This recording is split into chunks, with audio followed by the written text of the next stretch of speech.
Te conservamos porque te amamos, dijo mamá, sacándome sangre. No sé mi nombre real. Durante 13 años mi familia me llamó repuesto sobrante. Mis padres le dijeron al mundo que tenían trillizas.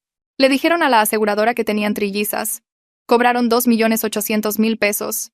MXN. Porque tenían trillizas.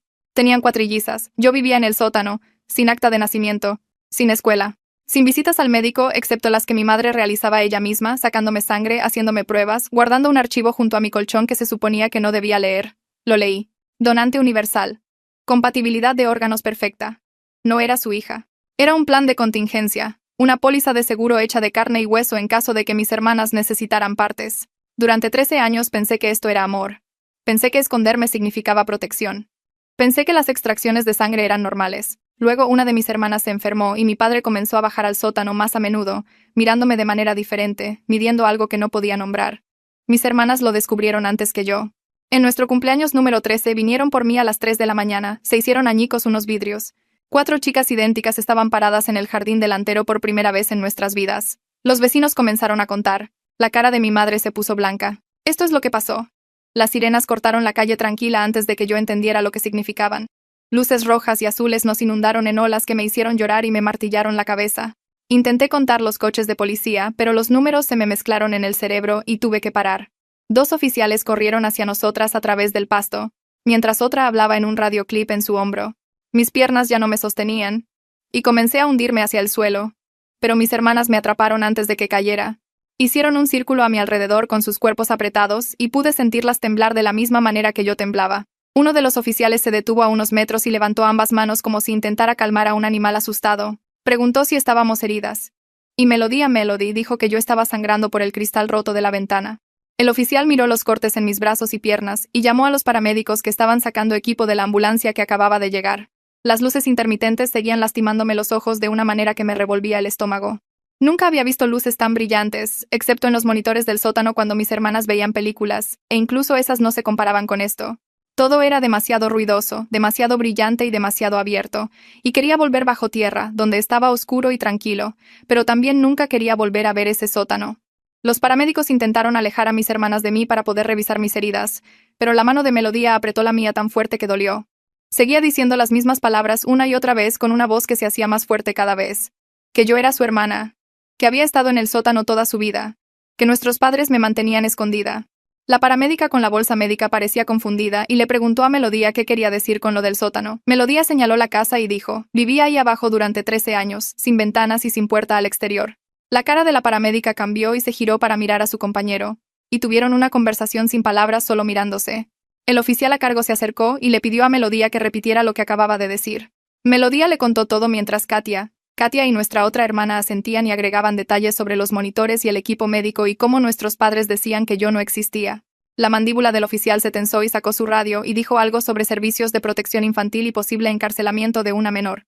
Mi madre estaba parada en la entrada principal en su bata de baño, con los brazos cruzados sobre el pecho. No dijo nada, ni se movió, ni siquiera nos miró directamente. Mi padre salió detrás de ella y comenzó a gritar sobre órdenes judiciales, entrada ilegal, y cómo la policía no tenía derecho a estar en su propiedad. El oficial le dijo que volviera a entrar a la casa, y la cara de mi padre se puso roja pero dejó de gritar. Una oficial se acercó con una manta que olía a algo fuerte y químico que nunca había olido. Me la envolvió alrededor de los hombros, y se sintió áspera contra mi piel pero también cálida. Se arrodilló para que su rostro estuviera a mi nivel y me preguntó mi nombre con voz suave. Abrí la boca y la palabra salió automáticamente, repuesto. Ella la anotó en una pequeña libreta y vi su bolígrafo moverse sobre el papel. Luego levantó la vista hacia mi madre y su expresión cambió a algo duro y frío. La cara de mi madre permaneció en blanco por unos segundos y luego finalmente habló. Dijo que mi nombre legal no estaba en ningún documento porque nunca nací según los registros oficiales. La oficial preguntó qué quería decir. Y mi madre explicó que solo 3 nacimientos estaban registrados con el Estado. La mano de la oficial se apretó en su bolígrafo y le preguntó a mi madre si estaba diciendo que yo no existía legalmente. Mi madre asintió una vez y volvió a mirar a la nada. La oficial se levantó rápidamente y se acercó al oficial a cargo y hablaron en voz baja mientras me miraban. Llegaron más coches de policía y los oficiales comenzaron a poner cinta amarilla alrededor del jardín delantero. Los vecinos salieron de sus casas en pijama y batas para ver lo que estaba pasando. Escuché a una mujer contar en voz alta mientras nos señalaba a mis hermanas y a mí. 1, 2, 3, 4. Lo dijo 2 veces como si no pudiera creer lo que estaba viendo.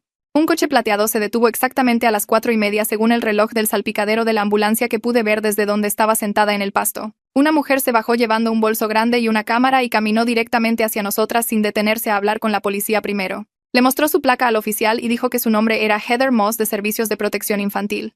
Me miró, y su rostro se quedó muy quieto y silencioso, como si estuviera tratando de no mostrar lo que estaba pensando. Le preguntó al oficial si alguien ya había documentado mis heridas, y el oficial dijo que los paramédicos estaban esperando permiso para examinarme. Heather dijo que necesitaba tomar fotos primero como evidencia. Sacó su cámara y tomó fotos de mis brazos donde las marcas de las agujas hacían líneas arriba y abajo de mi piel. Tomó fotos de mis piernas que parecían demasiado delgadas y de mi piel que parecía demasiado blanca. Tomó fotos de mi cara y mis manos y los cortes del cristal roto de la ventana. Cada flash me hacía parpadear y girarme, pero ella seguía tomando más fotos. Cuando terminó, guardó la cámara en su bolso y se arrodilló frente a mí. Preguntó si podía levantarme y caminar unos pasos. Intenté levantarme del suelo, pero mis piernas se sentían como si estuvieran hechas de agua. Melodía me ayudó a ponerme de pie y di un paso hacia adelante y luego otro.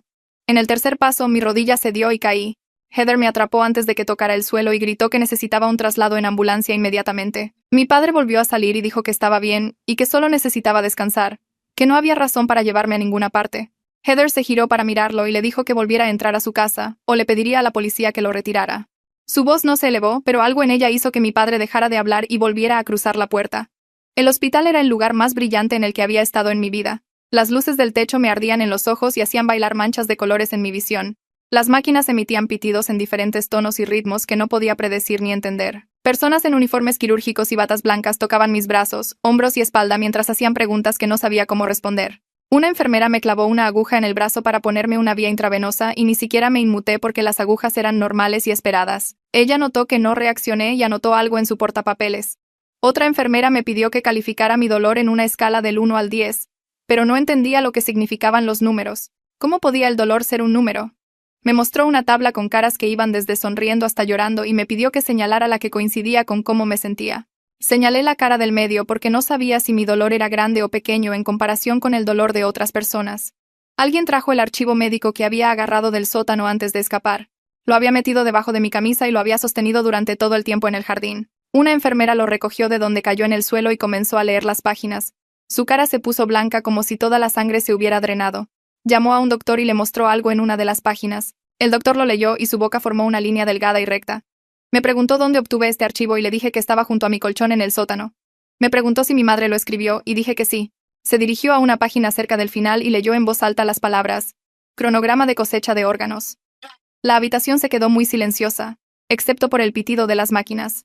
La enfermera se tapó la boca con la mano y salió rápido de la habitación. Los doctores me hicieron pruebas que duraron horas e involucraron más agujas y máquinas que hacían ruidos fuertes. Me sacaron sangre del brazo y dijeron que necesitaban verificar si tenía deficiencias de vitaminas y anemia. Me hicieron una radiografía de mis huesos y dijeron que mi desarrollo muscular no era normal para alguien de mi edad. Un doctor de pelo canoso examinó las marcas de las agujas en mis brazos y las contó en voz alta. 23 en el brazo izquierdo. 19 en el brazo derecho. Midió qué tan separadas estaban y tomó notas sobre su patrón y profundidad. Me preguntó con qué frecuencia mi madre me sacaba sangre. Y traté de recordar, pero los días en el sótano se mezclaban. Tal vez una vez a la semana, tal vez más. Él lo anotó y pasó a examinar mis piernas y espalda. Otra doctora entró con papeles que mostraban los resultados de las pruebas. Dijo que tenía una deficiencia severa de vitamina D por no haber estado nunca expuesta a la luz solar, que estaba anémica por las repetidas extracciones de sangre, que mis músculos tenían atrofia por no haber sido utilizados correctamente durante los años en que deberían haber estado creciendo. Dijo que los análisis de sangre también mostraban evidencia de procedimientos de tipificación de tejidos que no tenían razón médica, excepto para verificar la compatibilidad para la donación de órganos. El doctor de pelo canoso asintió y agregó que el patrón de pruebas coincidía con lo que alguien haría si estuviera preparando a un donante para la cosecha. Dijo la palabra cosecha como si fuera algo que se le hacía al maíz o al trigo, no a las personas. Los doctores hablaron entre ellos usando palabras médicas que solo entendía a medias por leer mi archivo. Seguían mirándome con expresiones que me hacían sentir como si fuera algo roto que necesitaba ser arreglado. Mis hermanas fueron llevadas a una parte diferente del hospital para ser entrevistadas por un detective. Quería ir con ellas, pero las enfermeras dijeron que necesitaba quedarme en la sala de examen para más pruebas. Un hombre de traje entró y se presentó como el detective Javier Peña, Jeremy Pike.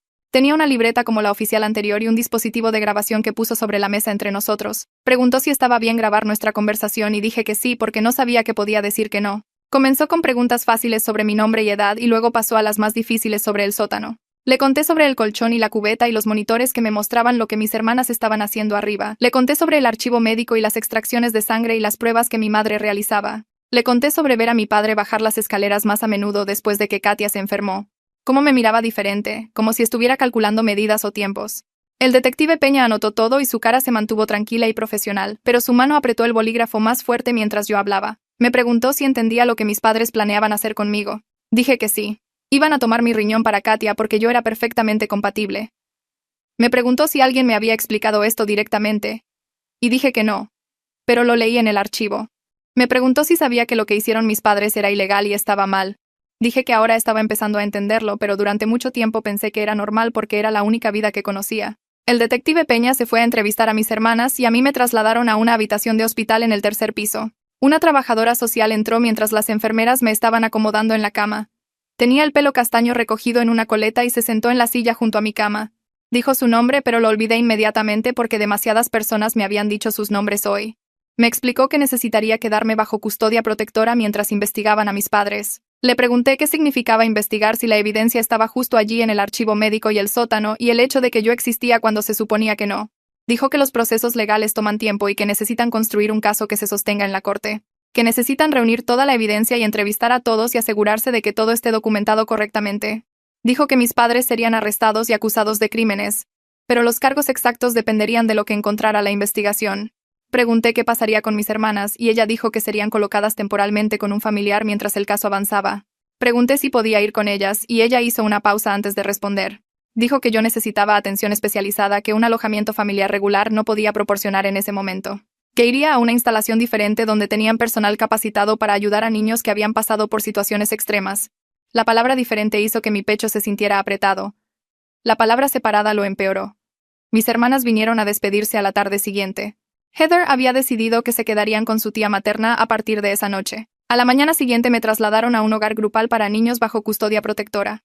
Nos sentamos en mi habitación de hospital y nadie sabía qué decir. Katia no dejaba de disculparse y yo seguía diciéndole que no era su culpa, pero ella no paraba. Melodía me agarró la mano tan fuerte como si temiera que yo desapareciera si me soltaba. Nuestra otra hermana se sentó en la silla de la esquina y lloró en silencio. Una enfermera llamó y dijo que era hora de que se fueran. La mano de Melodía se apretó en la mía y preguntó si podía quedarse un poco más. La enfermera dijo que no. La trabajadora social estaba esperando abajo. Mis hermanas se levantaron lentamente como si sus cuerpos fueran pesados. Cada una me abrazó y prometió que me visitarían tan pronto como se les permitiera. Las vi salir por la puerta y bajar por el pasillo hasta que giraron la esquina y ya no pude verlas. La habitación se sentía demasiado grande, demasiado vacía y demasiado silenciosa. Me subí la manta por encima de la cabeza y lloré por primera vez desde que estuvimos paradas en el jardín. Lloré por el sótano y la vida que pensé que tenía. Lloré por mis hermanas que se sentían culpables por cosas que no podían controlar. Lloré porque se suponía que ser rescatada se sentiría mejor que esto. Pero en cambio sentí que había cambiado una jaula por otra. Llorar me dolía el pecho y me raspaba la garganta, pero no podía parar. Una enfermera entró y preguntó si necesitaba algo. Dije que quería que mis hermanas volvieran. Ella dijo que me visitarían pronto. Dije que pronto no era lo mismo que ahora. Ella no tuvo una respuesta para eso. El gimnasio de terapia física tenía ventanas que iban del suelo al techo, y la luz del sol me hacía entrecerrar los ojos aunque no había mucho brillo afuera. Un hombre con cabello canoso y un rostro amable se presentó como Tomás, y me preguntó si estaba lista para empezar a trabajar para fortalecer. Me explicó todo antes de hacerlo, mostrándome los ejercicios primero en él mismo, y cuando necesitaba ajustar mi postura, siempre pedía permiso antes de tocar mi hombro o brazo. Empezamos con levantarme de una silla sin usar las manos, lo cual parecía fácil hasta que lo intenté, y mis piernas temblaron tanto que tuve que agarrarme a los reposabrazos. Tomás dijo que eso era normal para alguien cuyos músculos no se habían usado correctamente y lo practicamos 10 veces más hasta que pude hacerlo 2 veces sin temblar. Luego me hizo caminar por la habitación mientras observaba cómo me movía y me señaló que me inclinaba demasiado hacia adelante y no balanceaba mis brazos correctamente. Me enseñó a caminar con mejor postura y practicamos de un lado a otro hasta que me dolieron las piernas y pedí sentarme. Tomás dijo que hicimos un buen progreso para el primer día y programó 3 sesiones más para la semana. A la mañana siguiente, una mujer con cabello negro corto vino a mi habitación y dijo que era la psiquiatra del hospital. Me hizo preguntas sobre lo que recordaba del sótano, lo que mis hermanas me enseñaron y cómo me sentía estando en el hospital ahora.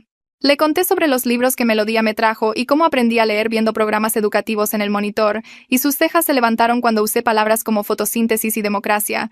Tomó notas en su tableta y dijo que mi vocabulario era mejor que el de la mayoría de los niños de mi edad, pero luego me preguntó qué significaba la amistad, y no tuve una buena respuesta porque nunca había tenido un amigo además de mis hermanas. Me pidió que describiera diferentes emociones, y podía nombrarlas de los libros, pero no siempre podía explicar cuándo alguien las sentiría en la vida real. Dijo que trabajaríamos en la comprensión social y el procesamiento emocional, lo que sonó a más pruebas, pero prometió que me ayudaría a entender mejor a las personas. El detective Peña regresó en mi tercer día con un dispositivo de grabación y una libreta. Puso la grabadora sobre la mesa junto a mi cama y preguntó si entendía que iba a grabar nuestra conversación sobre lo que sucedió en el sótano. Dije que sí, y presionó el botón rojo. Me pidió que comenzara desde mis recuerdos más tempranos, y le conté sobre despertar en el colchón, sobre la cubeta en la esquina, sobre mi madre bajando las escaleras con su maletín médico. Describí las extracciones de sangre y cómo marcaba la fecha y la hora en el archivo, cómo realizaba pruebas en las muestras usando equipo que guardaba en estantes de metal. Me preguntó sobre los monitores y expliqué cómo podía ver a mis hermanas en diferentes habitaciones, cómo aprendí sus horarios y rutinas, cómo sabía cuándo estaban en la escuela o cenando o durmiendo. La cara del detective Peña se mantuvo tranquila todo el tiempo, pero su mano apretó el bolígrafo más fuerte. Cuando hablé sobre mi padre midiéndome después de que Katia se enfermó, sobre cómo se paraba al pie de las escaleras y me miraba como si estuviera haciendo cálculos mentales, el detective preguntó si alguien me dijo alguna vez directamente lo que planeaban hacer y dije que no, pero el archivo lo dejaba bastante claro. Me agradeció por mi declaración y dijo que ayudaría a construir el caso contra mis padres. 2 días después, Heather vino a decirme que mis padres habían sido arrestados. Se sentó en la silla junto a mi cama y me explicó los cargos usando palabras simples cuando los términos legales se volvían demasiado complicados. Fraude al seguro porque mintieron sobre tener trillizas para obtener más dinero. Peligro infantil porque mantenerme en el sótano dañó mi salud y desarrollo. Encarcelamiento ilegal porque no se me permitía salir. Conspiración para cometer asalto con intención de cosechar órganos debido a lo que planeaban hacer con mi riñón. La audiencia de fianza ocurrió rápido y el juez fijó la cantidad muy alta porque mis padres podrían intentar huir, por lo que tuvieron que quedarse en la cárcel mientras su abogado preparaba su defensa. Heather dijo que el juicio llevaría meses y que probablemente tendría que testificar, lo que me revolvió el estómago solo de pensarlo. Después de 7 días en el hospital, el doctor dijo que estaba lo suficientemente sana como para irme. Heather me llevó a un hogar grupal en un vecindario con casas pequeñas y cercas de malla ciclónica. Adentro había otros 6 niños que oscilaban entre los 8 y los 16 años. Y todos dejaron lo que estaban haciendo para mirarme cuando entré. Una empleada llamada Rita me mostró una habitación que compartiría con otras 2 niñas, y me explicó las reglas de la casa sobre tareas, horarios de comida y horas de silencio. Los otros niños seguían mirando mi piel pálida y la forma en que saltaba cuando alguien dejaba caer un libro en la habitación de al lado. En la cena, me senté a la mesa y no sabía qué tenedor usar o cuánta comida tomar, y Rita tuvo que mostrarme en voz baja para que los otros niños no se rieran. Esa noche, intenté ducharme, pero no pude entender cómo ajustar la temperatura, y terminé parada bajo el agua fría hasta que Rita me escuchó llorar y vino a ayudarme. Fue paciente cuando hice preguntas estúpidas sobre el champú y el jabón y cuánto tiempo se suponía que debía quedarme allí. Heather me visitó los martes y viernes de mi primera semana en el hogar grupal.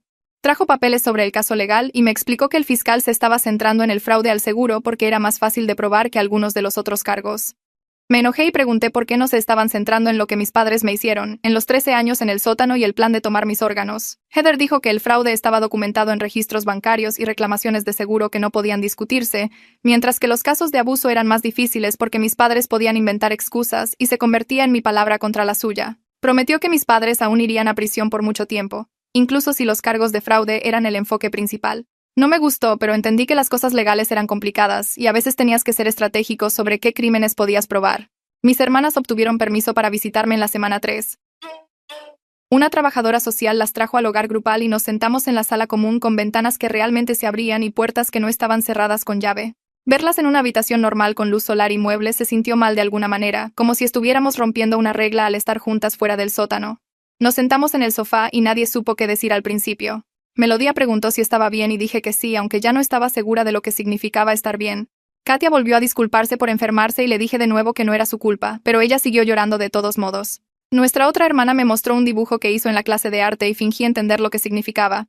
La trabajadora social dijo que teníamos 1 hora y pasamos la mayor parte sentadas en un silencio incómodo porque nunca habíamos sido hermanas en ningún lugar excepto en secreto, y aprender a hablar entre nosotras con otras personas mirando era más difícil de lo que esperaba. La semana siguiente, Melodía trajo su mochila llena de tareas escolares. Extendió libros de texto y hojas de trabajo sobre la mesa y me mostró lo que estaban aprendiendo en 8º grado. Problemas de matemáticas con álgebra y ecuaciones que no se parecían en nada a la aritmética básica que ella me había enseñado. Capítulos de ciencias sobre células y ecosistemas que iban mucho más profundo que los hechos simples que yo había memorizado. Lecciones de historia sobre guerras y gobiernos de los que nunca había oído hablar porque mi conocimiento provenía de cualquier libro que mis hermanas pudieran contrabandear al sótano. Mirar sus tareas me hizo dar cuenta de cuánto me había perdido incluso con su ayuda. Leer era una cosa, pero entender la historia requería saber sobre el mundo, y la ciencia necesitaba experimentos y observaciones que nunca había podido hacer. Melodía vio mi cara y prometió que me ayudarían a ponerme al día, pero la brecha entre lo que sabía y lo que necesitaba saber se sentía imposible de cruzar. Cuando la salud de Katia empeoró durante mi cuarta semana en el hogar grupal, Heather me dijo durante su visita del viernes que los doctores de Katia querían ponerla en la lista de espera de trasplantes a través del sistema oficial. En nuestra siguiente visita, Katia lloró y dijo que se sentía culpable de que sus problemas renales causaran todo lo que sucedió. Tuve que explicarle que nuestros padres tomaron sus decisiones mucho antes de que ella se enfermara, que habían estado planeando usarme desde el día en que nací, que su enfermedad solo les dio una razón para actuar sobre lo que siempre tuvieron la intención de hacer. Ella seguía diciendo que lo sentía, y yo seguía diciendo que no era su culpa hasta que la trabajadora social dijo que nuestro tiempo había terminado. Un hombre de la oficina del fiscal vino a entrevistarme específicamente sobre el fraude al seguro. Hizo preguntas detalladas sobre lo que escuché a mis padres decir y qué documentos había en el archivo médico. Describí los papeles que mostraban que le dijeron a la aseguradora que tenían trillizas, que las trillizas valían 2.800.000 pesos porque los partos múltiples eran de alto riesgo. Expliqué que las cuatrillizas solo recibían 50.000 pesos porque eran tan raras que las aseguradoras tenían reglas diferentes, por lo que mis padres me escondieron para obtener el pago mayor. El dinero pagó la casa con el sótano donde me mantuvieron. Pagó la escuela privada de mi hermana. Pagó el equipo médico que mi madre usó para hacerme pruebas. Grabó todo y dijo que esta evidencia sería fundamental para el caso de la fiscalía. Pregunté si la aseguradora querría su dinero de vuelta y él dijo que probablemente, pero que ese no era mi problema del que preocuparme. El investigador del fiscal me dejó con una carpeta llena de documentos para revisar, pidiéndome que marcara cualquier cosa que me resultara familiar del sótano.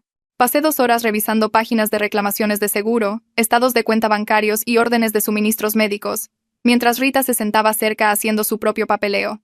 Mis padres habían documentado todo, guardando recibos de jeringas, tubos de recolección de sangre y kits de tipificación de tejidos, y ver la evidencia de 13 años organizada en pulcras columnas de números me revolvió el estómago de una manera diferente a como lo hacía recordar los pinchazos reales de agujas. Los documentos judiciales se hicieron públicos 3 semanas después del arresto de mis padres. Heather me llamó para advertirme antes de que sucediera, explicando que los periodistas comenzarían a cubrir el caso y que podría haber camionetas de noticias en el vecindario. Prometió mantener mi cara y mi ubicación real en privado, pero dijo que los hechos básicos se difundirían rápidamente una vez que los periodistas tuvieran acceso a los documentos legales. A la mañana siguiente Rita me mostró un titular de periódico que decía «Caso de cuatrilliza oculta impacta a la comunidad», con una foto de la casa de mis padres y una imagen borrosa de 4 chicas que debió haber sido tomada la noche que escapamos. El artículo me describía como la cuarta hermana idéntica mantenida en un sótano con fines de fraude al seguro. Y leer sobre mi vida en lenguaje de periódico se sintió surrealista y equivocado, aunque cada hecho era cierto. Por la tarde, las estaciones de noticias locales estaban transmitiendo historias, y en 2 días, los medios nacionales lo recogieron porque aparentemente esconder a un niño durante 13 años para cometer fraude era lo suficientemente interesante para las noticias por cable. Heather me visitó esa noche para ver cómo estaba, y me encontró viendo a un experto legal en televisión discutir mi caso sin saber que yo era la persona real que estaba analizando. Seguía llamándolo sin precedentes y complejo, usando palabras como explotación y premeditación que entendía, pero deseaba no tener que aplicar a mis propios padres. El abogado de mis padres presentó mociones durante la semana 4 argumentando que todo lo que hicieron fue protector, no dañino. Heather me trajo copias de los documentos legales porque pensó que debía saber qué mentiras estaban diciendo, y leí la declaración jurada de mi madre alegando que yo tenía un trastorno inmunológico grave que requería aislamiento de otros niños y monitoreo médico regular. La moción describía el sótano como un entorno controlado necesario para mi seguridad, y las extracciones de sangre como un procedimiento estándar para rastrear mi condición inventada. Me enojé al leerlo porque mi madre sabía que yo podía leer sus archivos médicos. Sabía que había visto las palabras donante universal y cronograma de cosecha de órganos escritas con su propia letra, y ahora estaba fingiendo que esos documentos significaban algo completamente diferente. El fiscal presentó una respuesta 2 días después, con el testimonio experto de 3 doctores que revisaron mis registros médicos reales y no encontraron ninguna evidencia de ningún trastorno inmunológico o condición que requiriera aislamiento. Explicaron que la tipificación de tejidos y las pruebas de compatibilidad no tenían un propósito terapéutico, y solo se realizaban al preparar un trasplante de órganos, y sus opiniones profesionales destrozaron el argumento de protección de mis padres en un lenguaje que incluso yo podía entender sin la ayuda de Heather. La semana 5 comenzó con Heather diciéndome que me mudaría a un alojamiento diferente. Se sentó en la sala común y explicó que el hogar grupal era bueno para la atención de crisis a corto plazo, pero que yo necesitaba un apoyo más especializado que el personal rotativo no podía proporcionar. Aisha Guzmán, Aisha Marshall, dirigía un hogar de acogida terapéutico para niños con antecedentes de trauma severo, y tenía un lugar en una casa con solo otros 2 niños en lugar de 6. No quería mudarme porque acababa de empezar a entender las rutinas del hogar grupal, pero Heather prometió que este cambio me ayudaría a sentirme más segura, y Aisha sabía cómo trabajar con niños que habían experimentado cosas que la mayoría de la gente no podía imaginar. La mudanza ocurrió el martes por la tarde con todo lo que poseía cabiendo en 2 bolsas de basura que Rita me ayudó a empacar. Aisha nos recibió en su puerta principal. Una mujer de quizás 40 años con ojos amables y una voz tranquila que no cambiaba de volumen incluso cuando dejé caer una de mis bolsas y la ropa se esparció por su porche. Su casa tenía horarios publicados en cada pared que mostraban las horas de comida, las horas de silencio y las citas de terapia, y me guió a través de cada rutina lentamente mientras me explicaba que la estructura ayudaba a los cerebros traumatizados a sentirse más seguros. Mi habitación tenía una cama con un marco real en lugar de solo un colchón en el suelo, una ventana con cortinas que podía cerrar y una puerta que se cerraba con llave desde adentro con una llave que me entregó sin que yo tuviera que pedirla. La terapia física continuó en el hospital 3 veces por semana con Tomás llevándome allí él mismo en lugar de hacerme tomar una furgoneta de transporte médico. El jueves celebró cuando subí un tramo completo de escaleras sin detenerme a descansar, y a la semana siguiente me mantuve de pie durante 10 minutos durante un ejercicio sin que mis piernas temblaran. Mi cuerpo estaba desarrollando lentamente la fuerza que debería haberse desarrollado naturalmente durante 13 años de actividad infantil normal.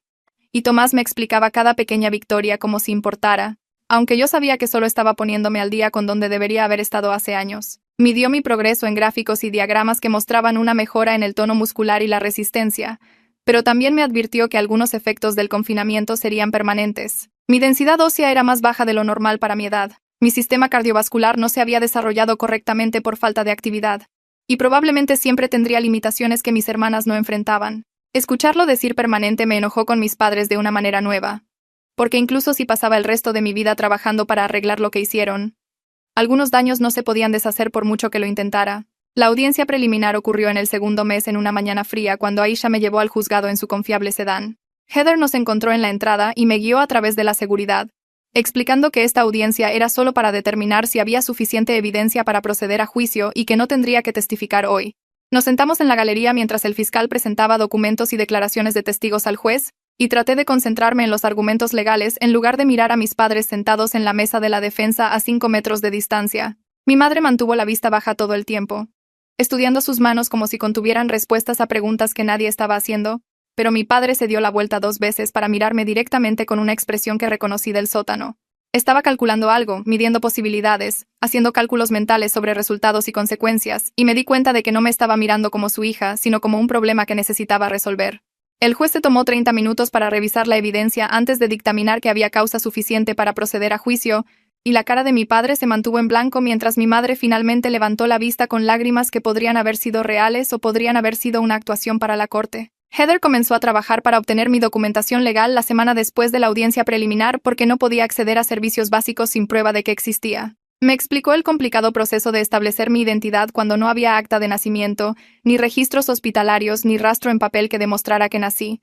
Necesitábamos órdenes judiciales para crear documentación de la nada, y eso requería múltiples audiencias donde los testigos testificarían sobre mi existencia, y las pruebas de ADN probarían mi relación con mis hermanas. Todo el sistema estaba diseñado en torno a la suposición de que cada persona tenía documentos desde el nacimiento, y tratar de insertarme en ese sistema con 13 años de retraso creó problemas que nadie sabía cómo resolver de manera eficiente. Heather presentó peticiones en el Tribunal de Familia solicitando documentación de emergencia para que eventualmente pudiera obtener un número de seguro social, y me advirtió que este proceso llevaría meses porque la burocracia se movía lentamente, incluso en casos inusuales. Mis hermanas me visitaban más a menudo ahora que vivía en casa de Aisha en lugar del caótico hogar grupal. Venían todos los martes y jueves por la tarde y nos sentábamos en la sala de estar trabajando para entender cuán diferentes habían sido nuestras experiencias, a pesar de vivir en la misma casa. Melodía hablaba de fiestas de cumpleaños, excursiones escolares y campamentos de verano mientras yo trataba de no sentir celos por la infancia normal que ella pudo tener. Katia describía a sus amigos y maestros y el club de teatro al que se unió. Y yo luchaba contra una ira que no quería sentir hacia las únicas personas que se preocuparon por mí. Se sentían culpables por tener vidas normales mientras yo estaba escondida en el sótano y yo las resentía por esa normalidad, aunque sabía que las decisiones de mis padres no eran su culpa. Aisha se sentaba con nosotras durante estas visitas, ayudándonos a navegar los sentimientos complicados que surgían al ser hermanas que apenas se conocían a pesar de compartir ADN idéntico y 13 años en el mismo edificio. Un juez de Tribunal de Familia emitió un fallo preliminar sobre la colocación permanente durante la semana 7. Heather me explicó la decisión antes de que fuéramos al tribunal para que no me sorprendiera, pero escucharla oficialmente todavía dolió de maneras que no esperaba. Mis hermanas podían ser colocadas con su tía materna, quien quería adoptarlas y darles estabilidad después de todo lo que sucedió, Pero yo necesitaba permanecer en cuidado de acogida especializado porque mi trauma y retrasos en el desarrollo requerían un apoyo que su tía no podía proporcionar. La separación tenía sentido lógicamente porque Aisha tenía capacitación y experiencia que su tía no tenía, pero se sintió como otro castigo por ser la que fue mantenida en el sótano.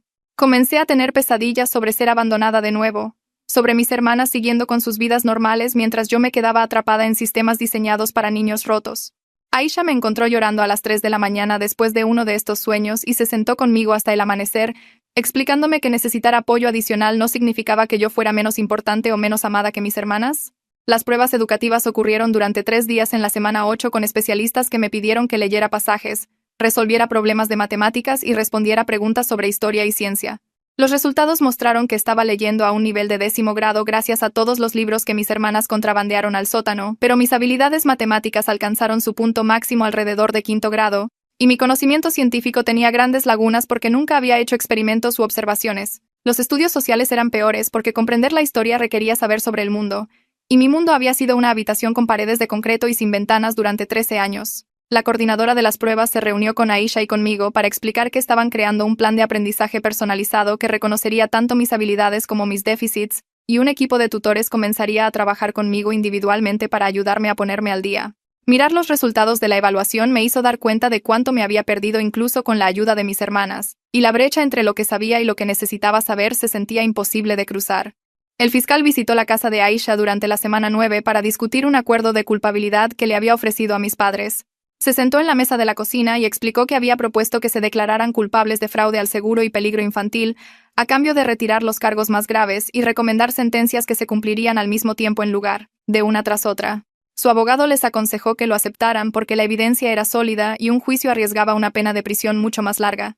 Pero mi padre se negó a aceptar cualquier acuerdo que requiriera admitir haber actuado mal. La fiscal pareció frustrada cuando me dijo esto, explicando que mi padre insistía en que no hicieron nada malo y que me estaban protegiendo de un mundo peligroso que no entendería mis necesidades especiales. Me preguntó si quería escribir una declaración de víctima que pudiera convencerlos de reconsiderar, pero no sabía qué palabras podrían hacer que mi padre viera que mantenerme en un sótano durante 13 años no era protección, sin importar las mentiras que se contara a sí mismo para dormir por la noche. Escribí la carta rechazando la solicitud de reunión del tío Carlos, Uncle Gary, pero Heather lo trajo al hogar de acogida de todos modos 3 días después.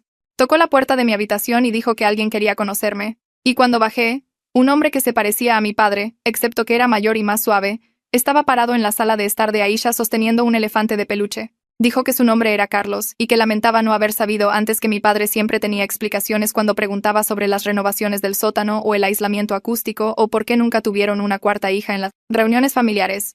Su voz temblaba cuando hablaba y vi sus manos apretar la trompa del elefante una y otra vez mientras explicaba que sospechaba que algo se sentía mal, pero confió en las respuestas de su hermano porque los miembros de la familia no suelen esconder niños en sótanos.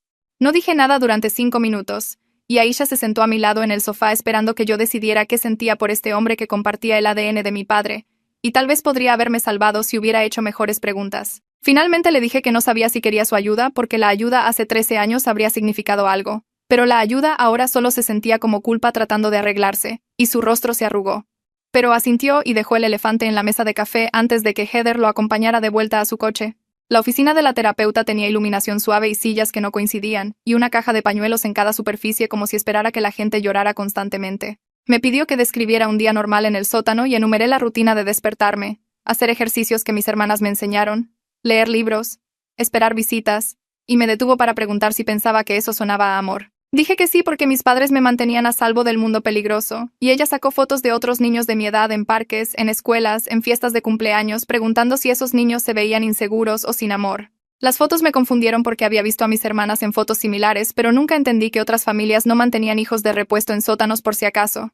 Y la terapeuta dijo muy suavemente que la protección significa enseñarle a alguien a manejar el mundo, no esconderlo completamente de él.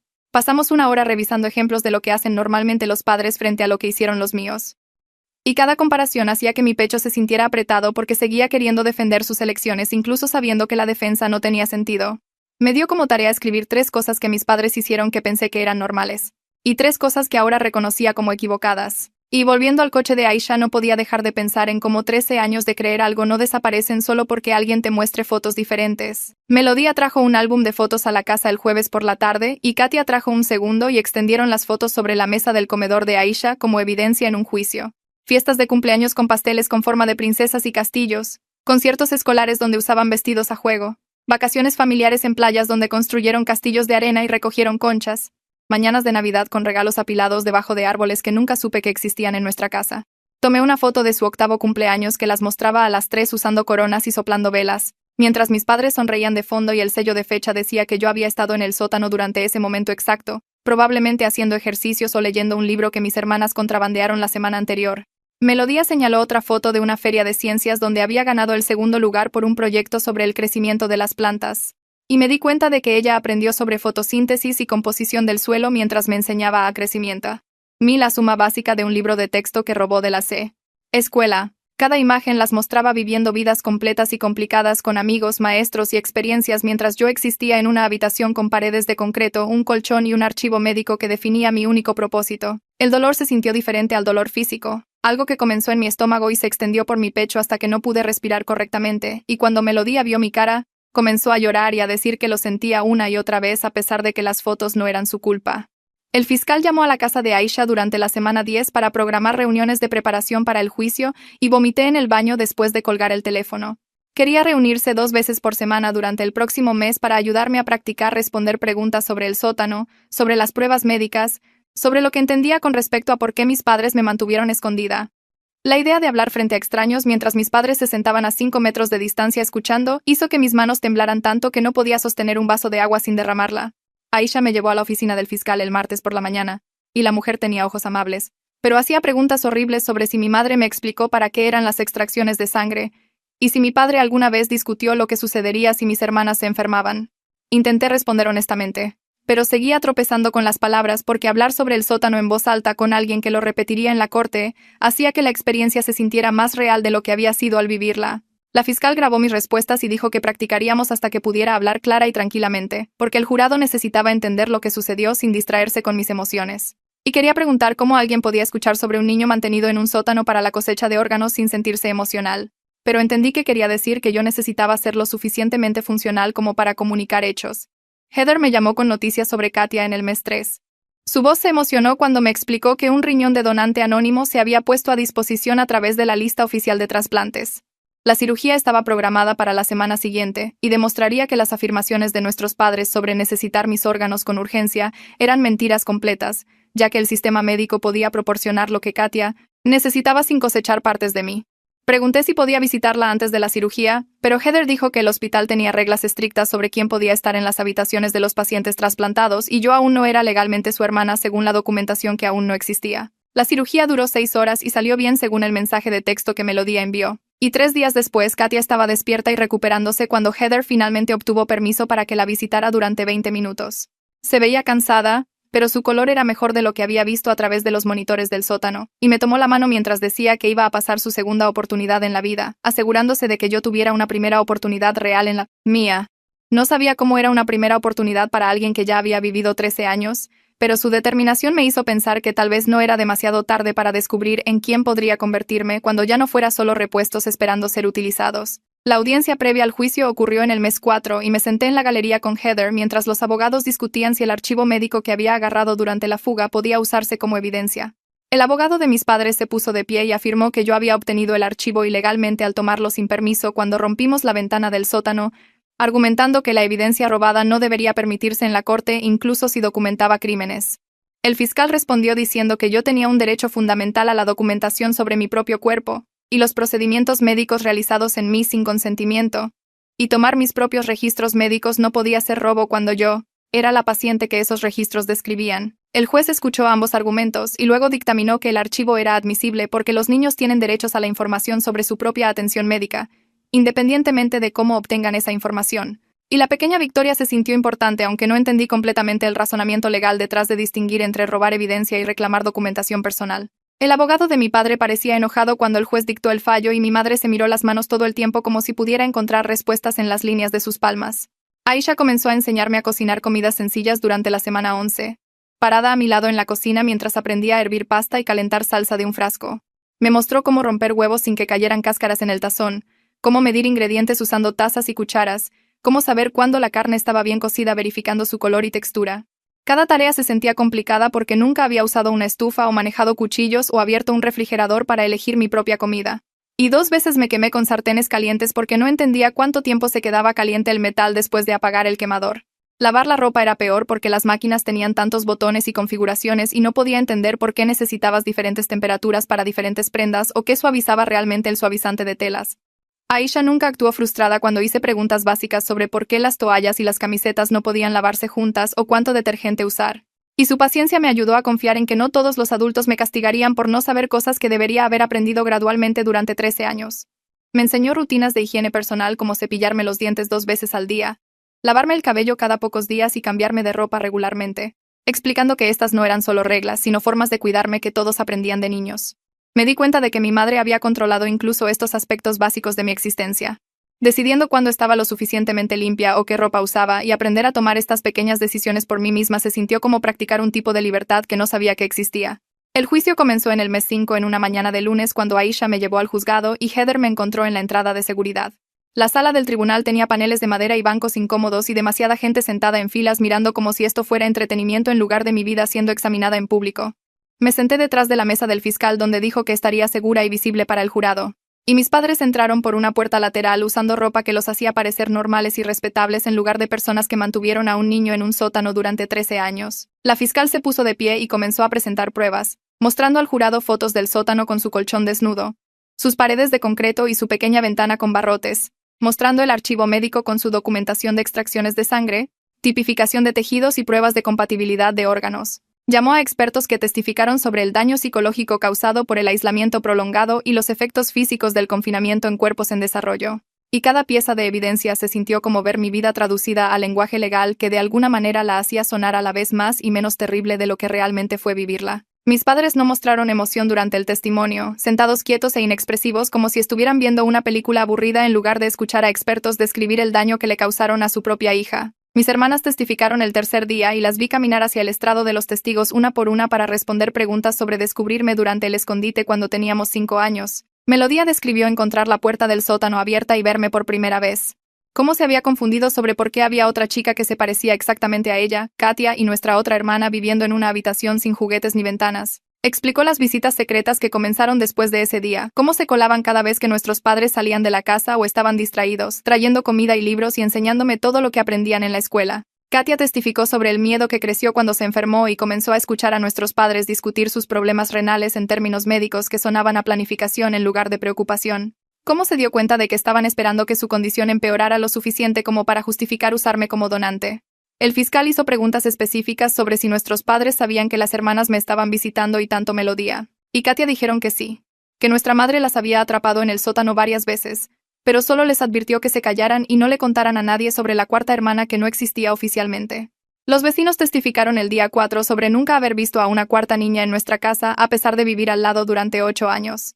Una mujer describió preguntarle a mi madre sobre las renovaciones del sótano y el aislamiento acústico, y se le dijo que era para una sala de cine en casa y una sala de música que permitiría a mi padre dedicarse a su pasatiempo sin molestar a nadie.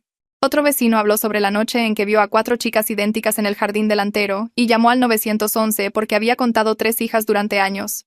Y de repente había 4 y algo estaba claramente muy mal. Un hombre que vivía al otro lado de la calle admitió que a veces había escuchado sonidos extraños provenientes de nuestra casa, golpes y ruidos de raspado que sucedían a horas extrañas. Pero confió en las explicaciones de mis padres sobre almacenamiento y proyectos de mejora del hogar, porque la gente generalmente no asume que sus vecinos están encarcelando niños en sótanos. El fiscal preguntó a cada vecino si mis padres alguna vez mencionaron tener cuatrillizas en lugar de trillizas, y todos dijeron que no, que la historia siempre fue de 3 hijas que eran trillizas, y cualquier pregunta sobre el tamaño de la familia fue recibida con confusión o irritación que sugería que el tema era intrusivo. La experta médica testificó el día 5. Una mujer con cabello canoso recogido que habló en términos claros y sencillos sobre lo que encontró en mis registros. Explicó cómo funcionaba la tipificación de tejidos, cómo se realizaban pruebas para ver si los órganos de una persona coincidirían con el cuerpo de otra persona.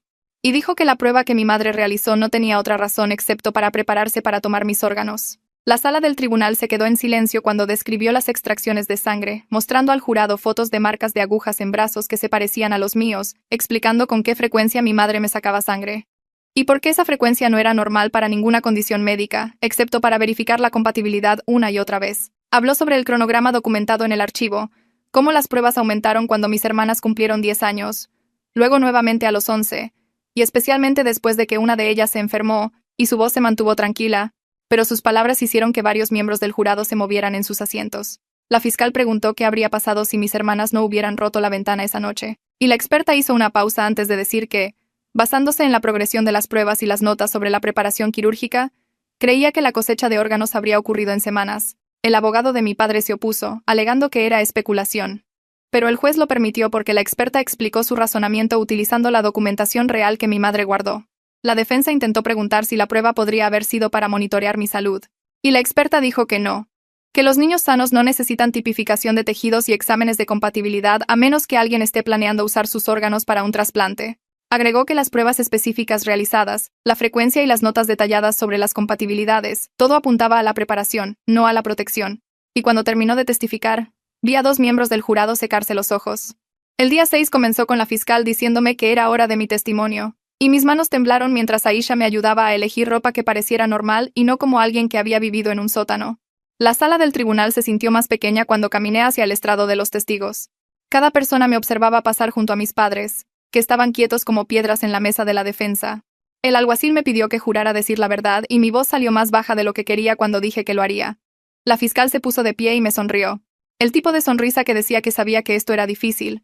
Y comenzó con preguntas fáciles sobre mi edad y si entendía por qué estábamos aquí. Luego me pidió que describiera dónde viví durante 13 años y le conté al jurado sobre el sótano con paredes de concreto y una pequeña ventana con barrotes que dejaba entrar casi ninguna luz. Describí el colchón en el suelo, los suministros médicos que mi madre guardaba en contenedores de plástico, los monitores que me mostraban lo que mis hermanas estaban haciendo arriba y el archivo que se sentaba junto a mi colchón con papeles sobre mi tipo de sangre y compatibilidades de tejido. La fiscal preguntó con qué frecuencia mi madre venía al sótano y dije que casi todos los días, a veces para traer comida, a veces para sacar sangre, a veces solo para revisarme y asegurarse de que no estuviera enferma.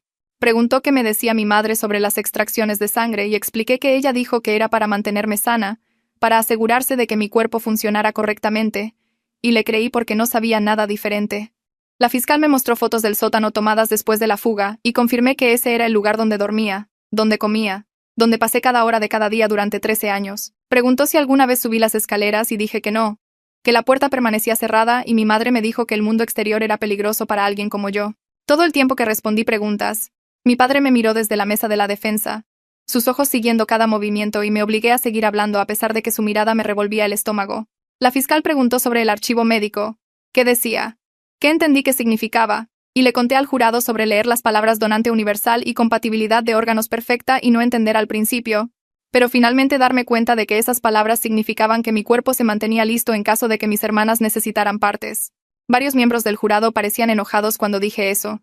Sus caras se tensaron, y una mujer en la última fila negó con la cabeza lentamente. El abogado de mis padres se puso de pie para el contrainterrogatorio y comenzó preguntando si me sentía segura en el sótano, su tono sugiriendo que ya sabía la respuesta que quería. Dije que no y él pareció sorprendido, como si eso no fuera lo que esperaba.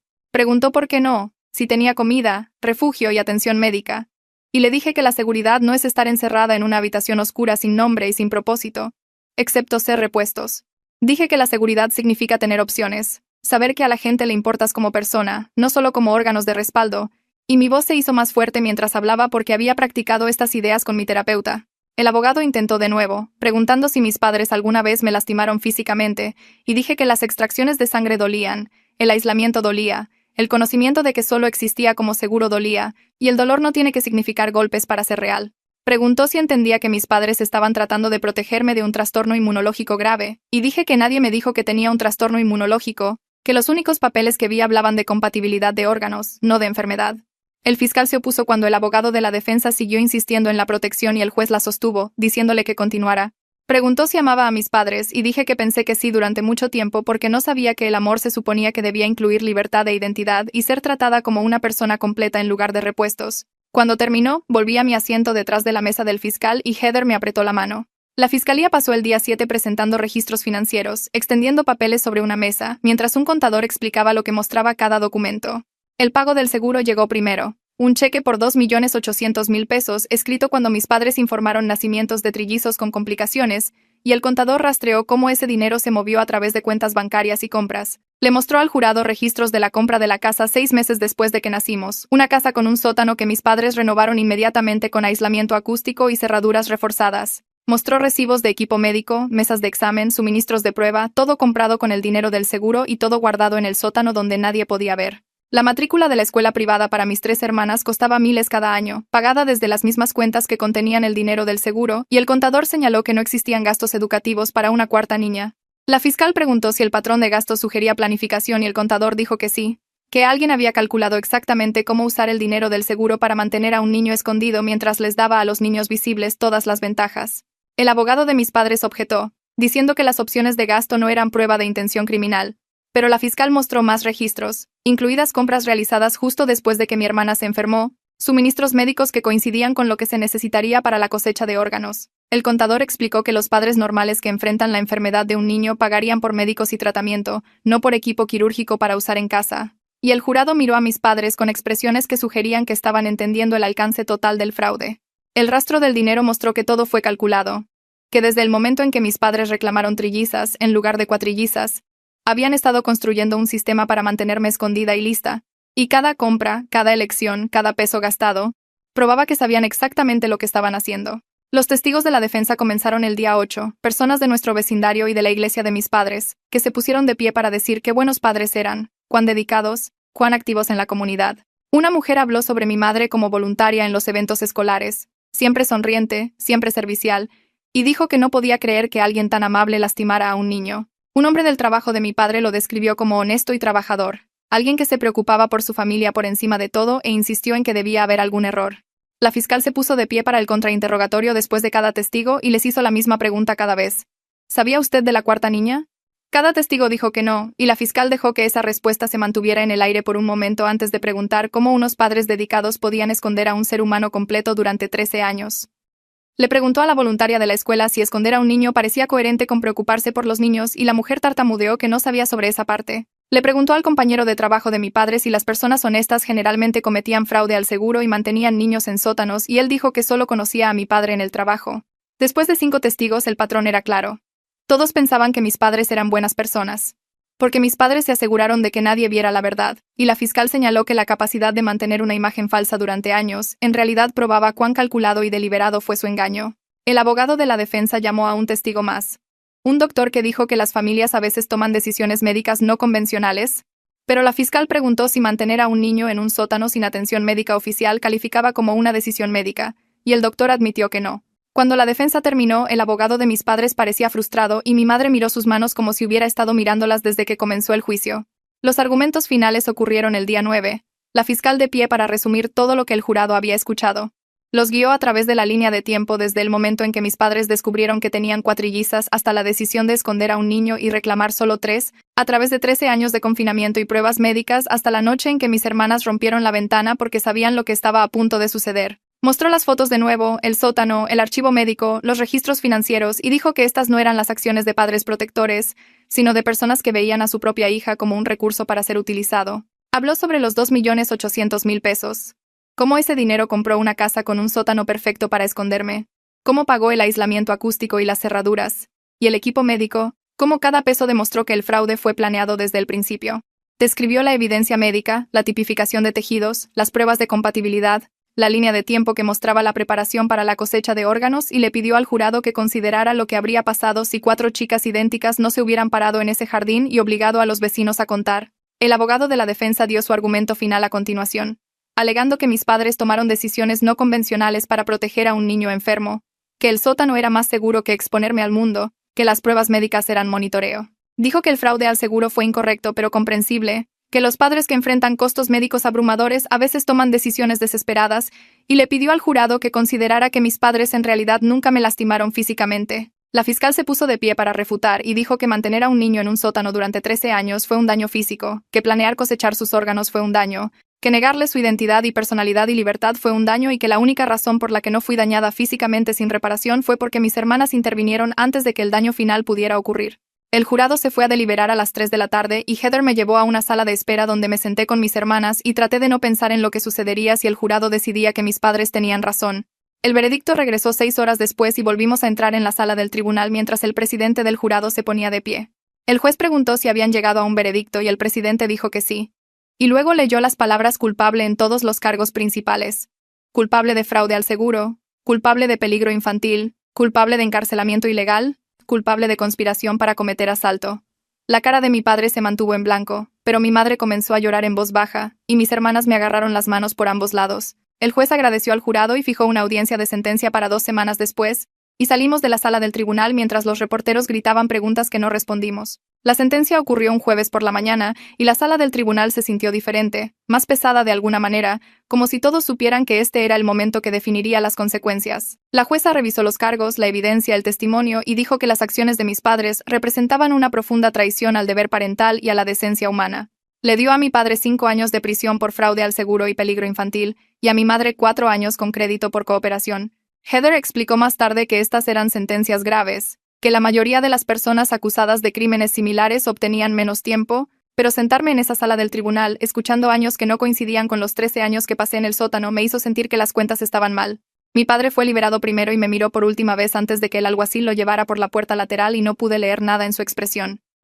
Mi madre lloró más fuerte cuando se la llevaron, y una parte de mí quería sentir algo, tristeza o alivio o ira, pero sobre todo me sentí vacía. El tribunal de familia ocurrió la semana siguiente en un edificio diferente con un juez diferente que revisó los acuerdos de custodia. Mis hermanas fueron colocadas formalmente con su tía, quien las había estado cuidando desde la fuga, y el juez firmó papeles haciendo oficial la adopción. Yo permanecí con Aisha en cuidado de acogida terapéutico porque el juez dijo que yo necesitaba apoyo especializado que la tía de mis hermanas no podía proporcionar, y escuchar esa decisión se sintió como ser separada de nuevo a pesar de que entendía el razonamiento.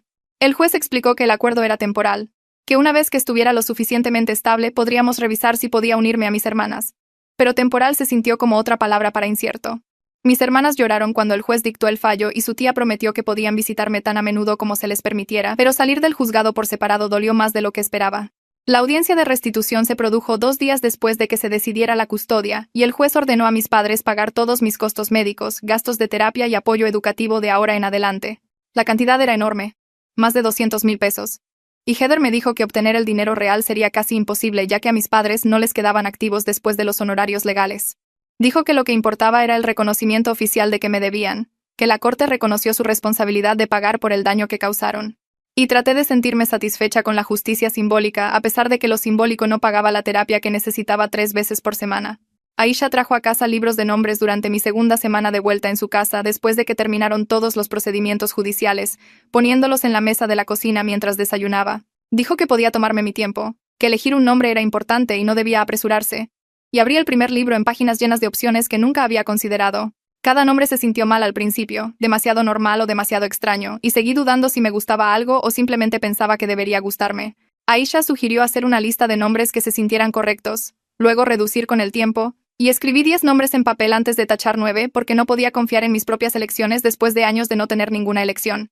Pasé la semana siguiente sentada en la mesa de la cocina de Aisha con tutores que traían libros de ejercicios y pruebas de práctica, tratando de llenar 13 años de educación faltante en un cerebro que aprendió todo de los libros de texto que mis hermanas contrabandearon al sótano. La tutora de lectura sonrió cuando terminé los pasajes de comprensión más rápido de lo que esperaba, diciéndome que ya estaba trabajando a nivel de 10º grado. Pero el tutor de matemáticas frunció el ceño ante mi papel de borrador cubierto de respuestas incorrectas porque nunca aprendí las tablas de multiplicar ni cómo funcionaban las fracciones. La ciencia era peor porque el tutor seguía hablando de experimentos en laboratorios y aprendizaje práctico que nunca experimenté, pidiéndome que explicara conceptos sobre química y física que no tenían sentido cuando todo lo que sabía provenía de palabras en páginas sin ver cómo funcionaba realmente nada. Asistí a sesiones de 3 horas 2 veces por semana. Me dolía la cabeza por tratar de entender porcentajes, decimales y ecuaciones algebraicas que se sentían como un idioma extranjero, y los tutores seguían diciendo que estaba progresando bien, pero podía ver la preocupación en sus caras cuando marcaban otra página de respuestas incorrectas. Aisha me traía refrigerios durante las sesiones de estudio y me decía que aprender lleva tiempo, que nadie esperaba que me pusiera al día de la noche a la mañana. Pero yo quería ponerme al día rápido porque estar atrasada se sentía como otra forma en que mis padres me dañaron. El programa de la preparatoria abierta, GED, se cernía en mi futuro como una prueba para la que no estaba lista, y cada respuesta incorrecta en las hojas de trabajo de práctica me recordaba lo lejos que aún tenía que llegar. Mis hermanas comenzaron a venir todos los sábados por la tarde y nos sentamos en la sala de estar de Aisha tratando de descubrir cómo estar juntas sin que la crisis o los secretos impulsaran nuestras interacciones. Melodía trajo películas que pensó que me gustarían, comedias románticas y películas de superhéroes que nunca había visto. Y las vimos en el sofá mientras comíamos palomitas de maíz que Katia hizo en el microondas. Hablaron sobre su escuela durante los cortes comerciales, quejándose de los maestros que asignaban demasiada tarea, y los amigos que causaban dramas por cosas estúpidas, y yo escuché tratando de entender cómo eran los problemas normales de los adolescentes. Cocinamos la cena juntas a veces, siguiendo recetas de un libro de cocina que Aisha encontró, y me mostraron cómo picar verduras, medir ingredientes y usar la estufa sin quemar cosas. La conversación se sintió incómoda al principio porque seguíamos evitando temas que conducían de vuelta al sótano. Pero lentamente encontramos temas seguros como la música, los libros y qué tipos de ingredientes de pizza eran mejores. Estaba aprendiendo lo que significaba la hermandad fuera de las visitas secretas y las lecciones susurradas, descubriendo que ser familia implicaba momentos ordinarios como discutir sobre qué película, ver o reír cuando alguien quemaba el pan de ajo. Nunca mencionaron a nuestros padres durante estas visitas, y aprecié que pudiéramos existir juntas sin que el peso de lo que sucedió presionara cada palabra. El tío Carlos comenzó a aparecer en las citas de terapia física, llevándome a la clínica 2 veces por semana y esperando en el vestíbulo mientras Tomás trabajaba en mi desarrollo muscular. Traía libros cada vez, novelas de ciencia ficción y series de fantasía que dijo que eran sus favoritas mientras crecía. Y hablaba sobre las tramas durante el viaje a casa como si fuéramos solo tío y sobrina teniendo conversaciones normales. Se disculpó constantemente esas primeras visitas, diciendo que debería haber sabido que algo andaba mal, que visitaba la casa para las vacaciones y los cumpleaños, y nunca pensó en cuestionar por qué solo veía a 3 niñas. No sabía cómo responder a sus disculpas porque una parte de mí estaba enojada porque no se dio cuenta, y otra parte de mí entendía que mis padres eran buenos para esconder cosas. Me llevó a tomar helado después de la terapia un día y me contó historias sobre mi padre de niño antes de que se convirtiera en la persona que me encerró en un sótano. Y no estaba segura de si saber que mi padre solía ser diferente hacía las cosas mejores o peores. Agradecí tener familia que quisiera ser parte de mi vida ahora, pero no podía perdonar completamente al tío Carlos por los años que no me vio. Y ese sentimiento complicado se sentaba entre nosotros durante cada viaje en coche. 6 meses después de la noche en que mis hermanas rompieron la ventana, me senté con Aisha mirando libros de nombres de bebés tratando de elegir algo que se sintiera correcto. Cada nombre que leí se sentía demasiado normal o demasiado extraño, como ponerme ropa que no me quedaba. Y seguía cerrando los libros frustrada porque no podía confiar en mis propias preferencias después de años de ser llamada repuesto. Aisha sugirió nombres que significaban fuerza o libertad, pero esos se sentían demasiado obvios, como esforzarse demasiado para reescribir lo que sucedió. Encontré Iris en la página 43 del tercer libro, leyendo que significaba arcoíris y esperanza, y algo sobre esa combinación se sintió verdadero de una manera que otros nombres no lo hicieron. Aisha me ayudó a llenar el papeleo legal para solicitar a la corte un cambio de nombre.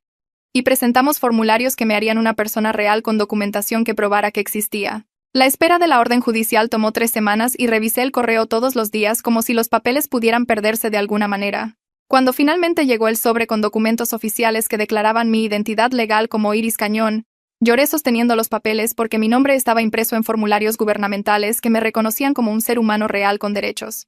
Aisha me abrazó mientras yo sollozaba y me di cuenta de que estaba llorando no solo por tener un nombre, sino por finalmente existir de una manera que no podía ser borrada. Las sesiones de terapia física se redujeron de 3 veces por semana a 2 veces por semana a medida que mi fuerza mejoró lo suficiente como para que Tomás dijera que no necesitaba monitoreo constante.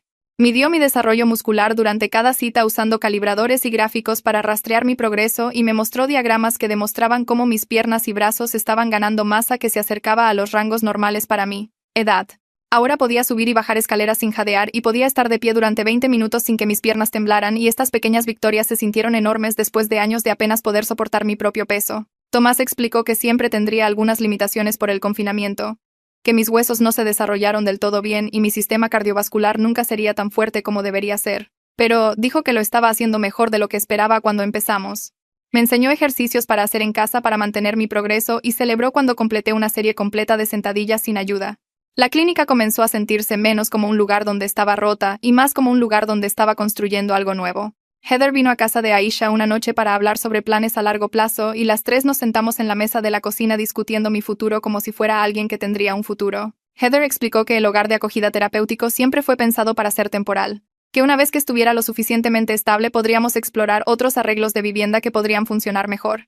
Mencionó la posibilidad de que me mudara con mis hermanas y su tía cuando cumpliera 15 años, creando un plan de transición que reconociera mi necesidad de conexión familiar mientras mantenía la terapia y los sistemas de apoyo en su lugar. Aisha dijo que seguiría involucrada incluso después de que me mudara, que podríamos hacer revisiones semanales y que siempre estaría disponible si necesitaba ayuda.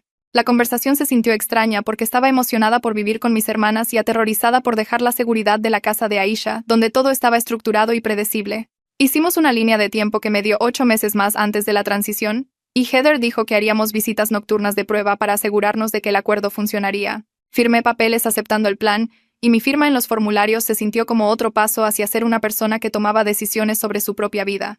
La escuela alternativa era más pequeña de lo que esperaba, Solo un edificio con quizás 50 estudiantes en total y el director explicó que se especializaban en adolescentes que necesitaban diferentes enfoques educativos. Mi primer día me aterrorizó porque nunca había estado cerca de otros niños de mi edad, excepto mis hermanas, y seguía pensando que todos me mirarían o harían preguntas que no sabría cómo responder. Los maestros me presentaron a la clase sin mencionar por qué estaba allí, y los otros estudiantes apenas levantaron la vista de su trabajo porque aparentemente los niños nuevos aparecían todo el tiempo. Me senté en un escritorio cerca de la parte de atrás y traté de concentrarme en la tarea de lectura mientras mis manos temblaban y la niña a mi lado me pidió prestado un lápiz como si yo fuera solo otra estudiante en lugar de alguien que vivió en un sótano durante 13 años. Nadie me trató como si fuera extraña o estuviera rota porque todos allí tenían sus propios desafíos, sus propias razones para necesitar una escuela que entendiera el trauma y la diferencia. Los maestros usaban métodos diferentes a las escuelas regulares. Mucha instrucción uno a uno y ritmo flexible y nunca me presionaron para compartir más de lo que estaba lista para compartir. Salí ese primer día agotada, pero también aliviada porque tal vez podría existir cerca de otras personas sin que mi pasado definiera cada interacción.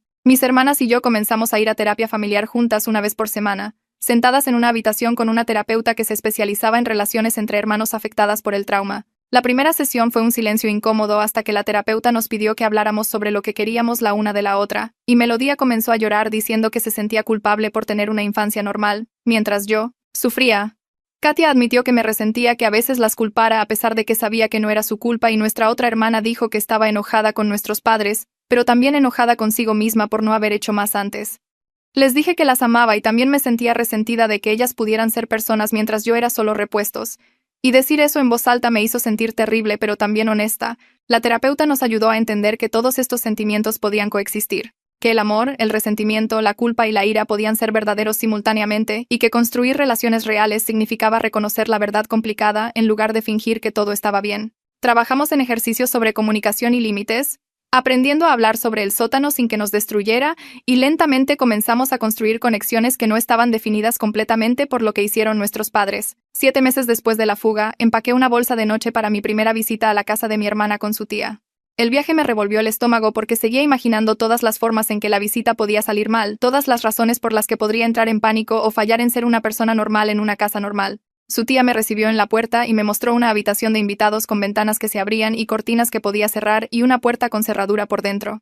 Probé la cerradura 3 veces para asegurarme de que realmente funcionara y mis hermanas se rieron, pero no de mala manera, entendiendo por qué necesitaba verificar.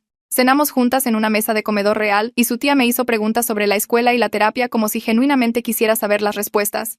Esa noche me acosté en la cama mirando las ventanas, viendo las luces de la calle a través del cristal y aguanté hasta las 3 de la mañana antes de que me golpeara el pánico. Me encerré en el baño tratando de respirar a través del miedo. Y Melodía me encontró allí 20 minutos después, y se sentó en el suelo conmigo hasta que salió el sol. No hablamos mucho. Solo existimos juntas mientras mi respiración volvía lentamente a la normalidad y por la mañana su tía hizo panqueques como si nada inusual hubiera pasado. Sobreviví a la visita nocturna y eso se sintió como progreso a pesar de que pasé la mitad teniendo un ataque de pánico. Las clases de preparación para la preparatoria abierta comenzaron en un centro comunitario que ofrecía programas para adolescentes que trabajaban para obtener sus credenciales y me colocaron en una vía acelerada para estudiantes con fuertes habilidades de lectura, pero lagunas en otras materias. El instructor explicó que el objetivo era prepararme para tomar el examen real a los 16 años, lo que me pondría solo ligeramente detrás del cronograma de mis hermanas para graduarse de la escuela secundaria. Me senté en un aula con otros 8 estudiantes que estaban allí por diferentes razones, desertores y niños de situaciones alternativas, y nadie preguntó por qué necesitaba la preparatoria abierta en lugar de un diploma regular. Las clases cubrieron matemáticas, ciencias sociales y artes del lenguaje, avanzando más rápido que la escuela regular porque todos allí estaban motivados para ponerse al día.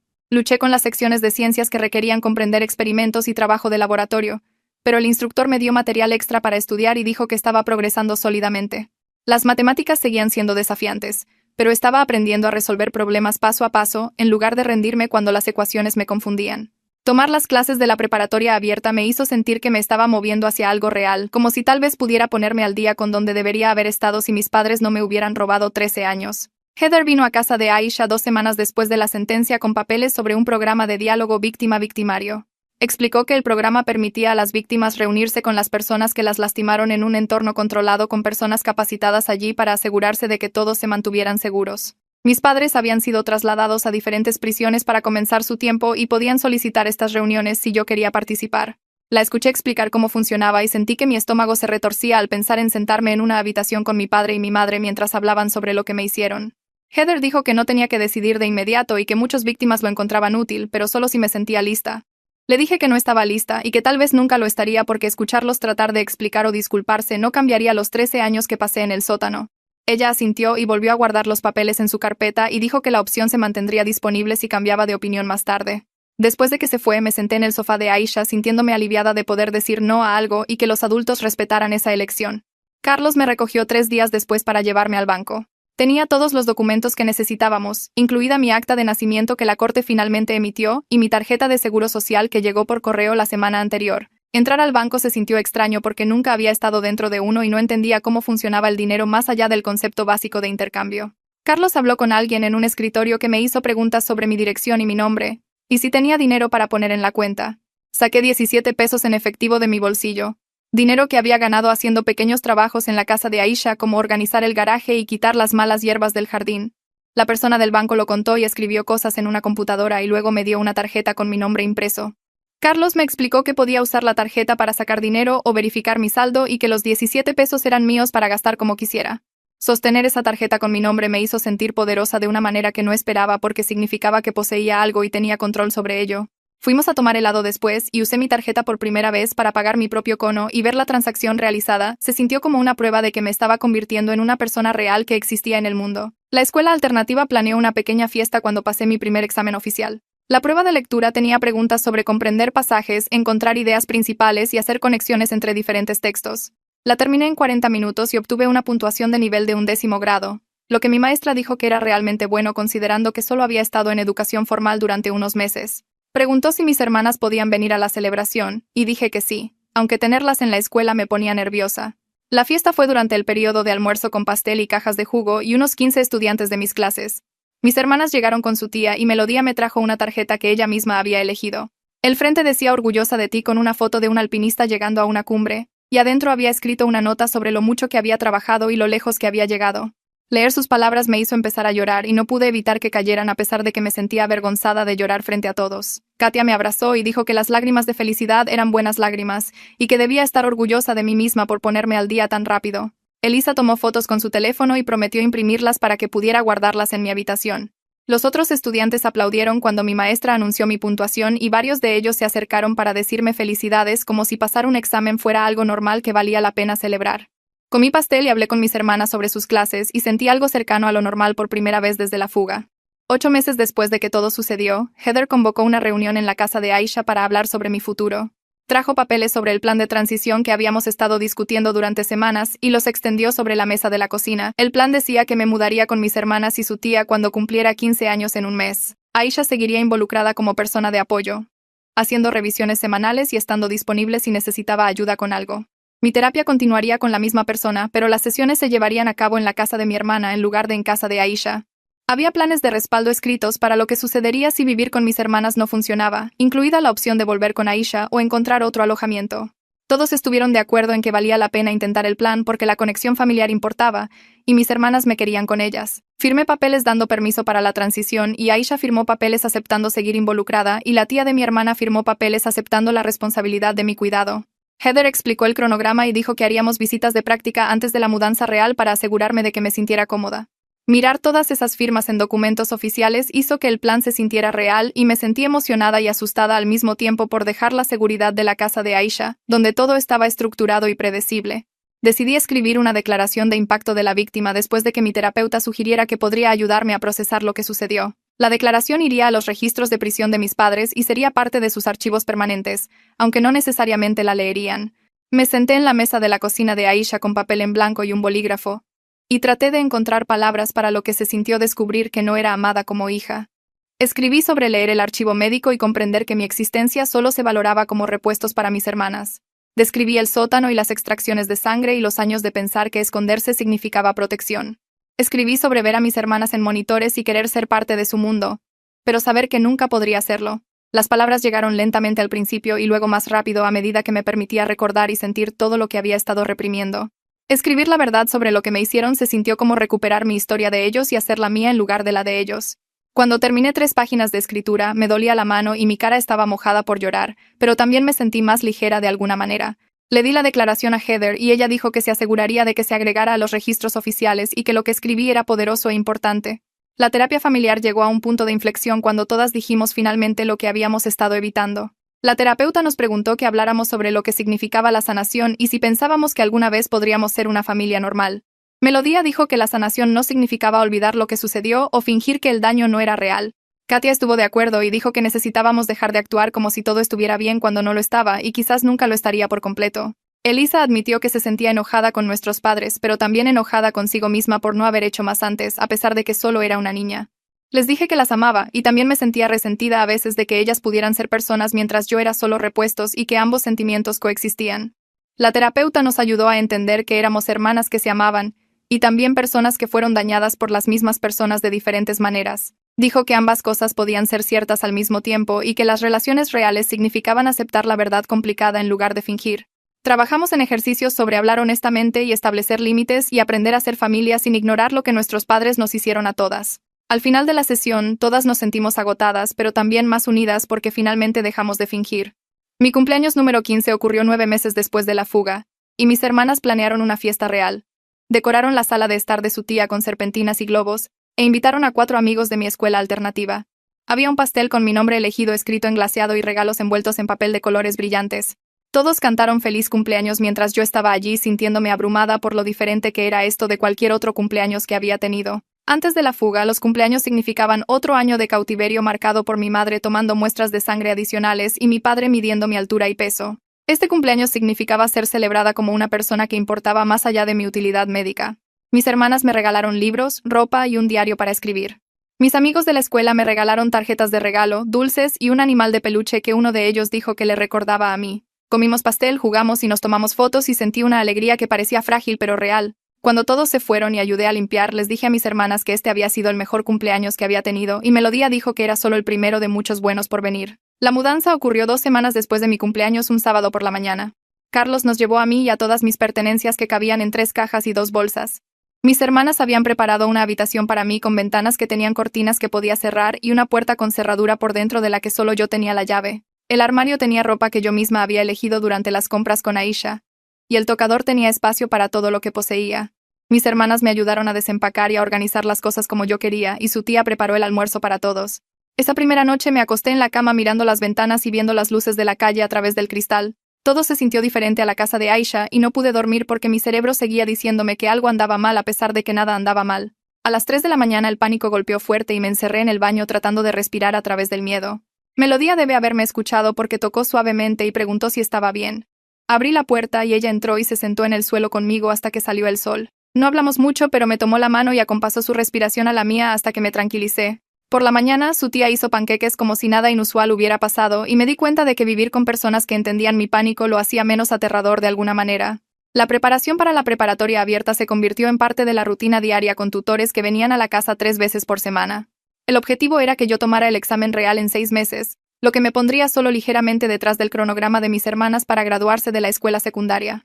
Mis hermanas me ayudaron a estudiar todas las noches mientras manejaban sus propias tareas y creamos un horario donde todas trabajamos juntas en la mesa del comedor. Melodía ayudó con las tareas de lectura y escritura. Katia explicó conceptos de ciencias usando ejemplos de la vida cotidiana. Elisa resolvió problemas de matemáticas conmigo paso a paso hasta que las ecuaciones tuvieron sentido. Su tía se aseguró de que tomáramos descansos y comiéramos refrigerios y no presionáramos demasiado. Aprender juntas se sintió diferente a que me enseñaran condescendientemente como solían hacer en el sótano.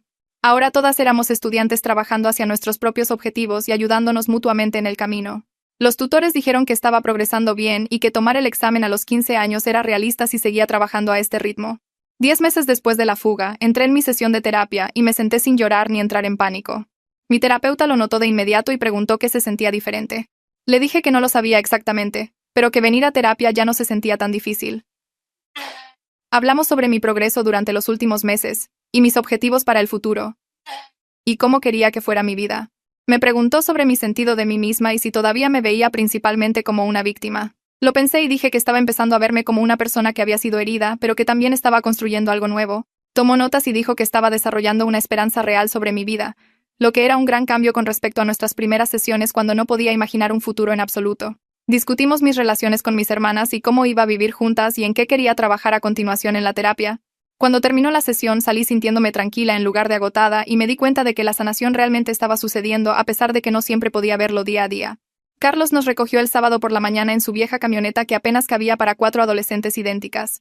Condujimos 20 minutos hasta el Museo de Historia Natural mientras él preguntaba sobre la escuela y nuestro fin de semana, preguntas normales de tío que todavía se sentían extrañas porque solo lo conocía desde hacía 10 meses. El museo tenía amplios escalones que conducían a puertas de vidrio y gente por todas partes moviéndose en grupos y familias. Melodía me agarró la mano cuando entramos y sentí que mi respiración se aceleraba por todo el ruido, el movimiento y el espacio abierto. Una mujer en el mostrador de boletos nos miró mientras Carlos pagaba y vi sus ojos moverse de cara en cara, contando y volviendo a contar como si no pudiera creer lo que estaba viendo. Caminamos por la exhibición de dinosaurios primero, y la gente seguía girándose para mirarnos a las 4 de pie en fila leyendo sobre fósiles y eventos de extinción. Un niño pequeño señaló y le preguntó a su mamá por qué había 4 de la misma niña, y ella lo hizo callar, pero siguió mirando también. Katia hizo una broma sobre ser clones, y Elisa se rió y me di cuenta de que la gente estaba mirando porque éramos interesantes ahora en lugar de evidencia. Nadie aquí sabía sobre el sótano o el juicio o lo que hicieron nuestros padres. Solo vieron a 4 chicas idénticas siendo hermanas en un museo un sábado. Pasamos 2 horas mirando exhibiciones, almorzando en la cafetería y tomando una foto grupal que Carlos insistió en hacer. Volviendo a la camioneta me sentí cansada, pero bien, y pensé en cómo ser cuatrilliza solía significar que yo era la oculta. Pero ahora significaba que pertenecía a algo visible. El programa de preparación para la universidad comunitaria comenzó 3 semanas después con clases 2 veces por semana en el campus local. Me senté en un aula con otros 12 estudiantes que trabajaban para obtener su preparatoria abierta, y el maestro explicó el horario y los requisitos del examen de primavera. Mis hermanas me ayudaron a estudiar todas las noches en la mesa de la cocina en la casa que ahora compartíamos con su tía, quien nos dio espacio, estructura y cenas familiares normales. Sin sótano, sin secretos, sin archivos médicos junto a la cama de nadie. Solo 4 hermanas haciendo la tarea, discutiendo sobre a quién le tocaba lavar los platos y planeando lo que estudiaríamos al día siguiente. Elegí el nombre Iris porque significaba esperanza y necesitaba creer en eso incluso cuando venían las pesadillas, o me golpeaban los ataques de pánico, o recordaba lo que se sentía leer esas palabras sobre ser repuestos. Melodía todavía me despertaba a veces cuando estaba llorando dormida, y Katia se aseguraba de que comiera cuando la ansiedad me quitaba el apetito, y Elisa me recordaba que respirara cuando todo se sentía demasiado grande. Lucharon para sacarme y ahora estaban luchando para ayudarme a construir algo. El examen de la preparatoria abierta estaba programado para abril, y aprobarlo significaba que solo estaría un año detrás de ellas en la graduación de la escuela secundaria. El trauma no desapareció cuando elegí mi nombre o me mudé a una habitación real o comencé a ir a clases, pero ahora estaba construyendo una vida donde podía elegir lo que sucedería a continuación, y eso importaba más de lo que sabía explicar.